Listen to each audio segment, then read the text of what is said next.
चंचल मन। एक बार आश्रम में एक नया शिष्य आया। आश्रम के नियमानुसार उसे भी प्रतिदिन संध्या उपासना करनी थी। ध्यान संध्या का अभिन्न अंग है, लेकिन नए शिष्य का ध्यान बिल्कुल नहीं लगता था।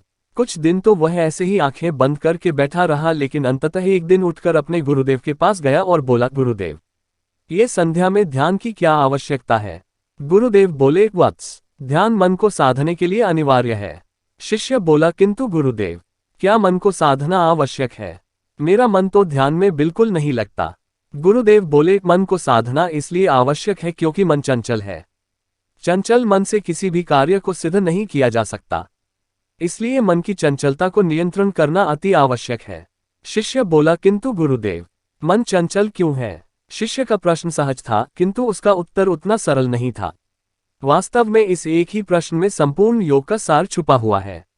गुरुदेव बोले, एक बात बताओ, जिस मनुष्य के पास रहने के का कोई ठिकाना न हो, वह क्या करेगा? शिष्य बोला, गुरुदेव, दर दर भटकता फिरेगा जब तक कि उसे रहने के लिए कोई ठिकाना नहीं मिल जाता। गुरुदेव बोले, बस यही कारण है कि मन चंचल है। मन चंचल इसीलिए है क्योंकि उसके पास ठहरने का कोई स्थायी ठिकाना नहीं है, कोई ऐसा स्थान नहीं जहां उसे असीम और अनंत आनंद की अनुभूति हो सके, जहां पहुंचकर उसे कहीं और पहुंचने की आवश्यकता न हो।